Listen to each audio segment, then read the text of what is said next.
যে পাবলিকের টাকা, ওনাদের জিম্মার টাকা, ওনাদের জমানো টাকা এখানে ওরা তুলতে আসছে, ওরা নিতে পারতেছে না, ওরা বাংলাদেশ ব্যাংকের দোহাই দিচ্ছে। নতুন গভর্নমেন্টকে একটা ফল্টে ফেলার একটা পায়তারা করতেছে ইসলামী ব্যাংক, আমি মনে করি।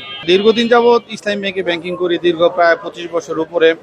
মাঝখানে গত বছর একটু ক্রাইসিস ছিল, সেটা আবার ইসলামী ব্যাংক রিকভারি করে ফেলছে, কিন্তু লাস্ট উইক আবার হঠাৎ করে ক্রাইসিস তৈরি হয়েছে। তো আশা করি সম্ভবত রিকভারি হয়ে যাবে, যদি গভর্নমেন্ট এই বিষয়টা একটু খুব আর কি স্ট্রিক্টলি দেখে আর কি।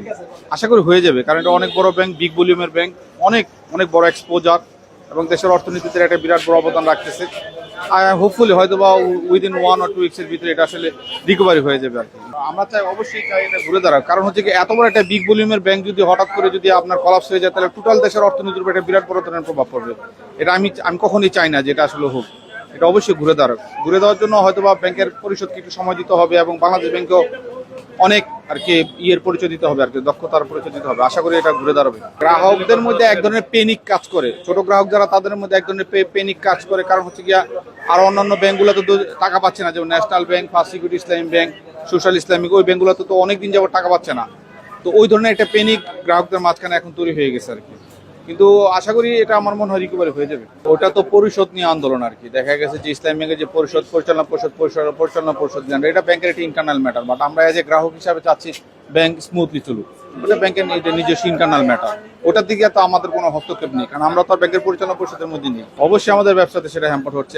আমাদের ইউটিলিটি বিল দিতে, যেমন আজকে আমার কোম্পানির ইউটিলিটি বিল দিব, আমি অনেক বড় একটা বিগ ভলিউমের একটা ইউটিলিটি বিল পেমেন্ট দিব, এখন সেটা যদি দিতে না পারে আমার তো অবশ্যই আমার কোম্পানি একটা বড় সমস্যা হবে না। আমরা চাচ্ছি যে এটা খুব দ্রুত এটা প্রবলেম সলিউশন হোক আর কি, সমস্যার সলিউশন হবে।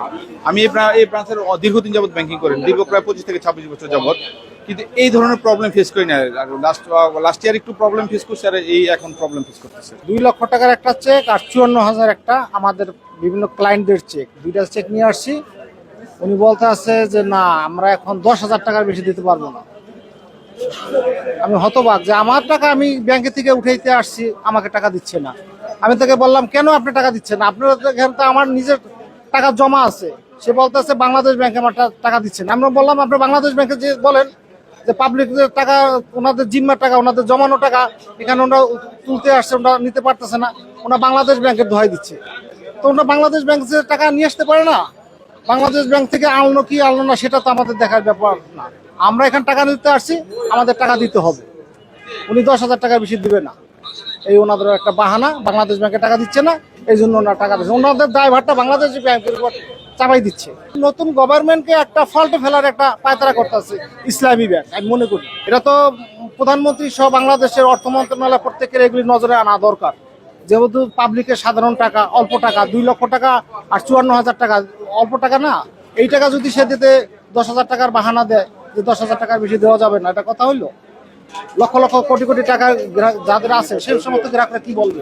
আমরা আগে শুনছি যে 4-5টা ব্যাংকের টাকা দিচ্ছে না, এটা তো তাদেরই নীল নকশা। আমি মনে করি তারাও এইরকম পদক্ষেপ নিয়ে তাদের মতো এখন টাকা পাবলিকের দিবে না।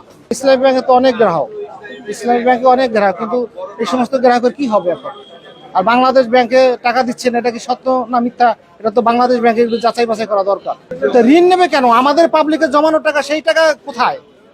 পাবলিকের টাকা দেবে, সে ঋণ করে আনবে কেন? আমাদের টাকা কোথায়? আমাদের টাকা তো এখানে জমানো টাকা, সেই টাকা সে কি করলো, তাই না? সে বাংলাদেশ ব্যাংকের ঋণ পেলো কি পেলো না সেটা তো আমাদের দেখার ব্যাপার না। আমাদের সাধারণ গ্রাহকের টাকা কোথায়? সেই গ্রাহকের টাকা দিবে না, সে বাংলাদেশ ব্যাংকের ঋণ নিয়ে আমাদের টাকা দেবে, এটা কেমন কথা? সেটা তো হতে পারে না। না, এটার তো কোনো আমি সুনির্দিষ্ট কোনো ইয়া পাচ্ছি না যে কিভাবে আমাদের গ্রাহক এরা মানে টাকাগুলি তুলবে। এটা তো আসলে কোনো দিক মানে সুনির্দিষ্ট কোনো ইয়া নাই, গাইডলাইন নেই।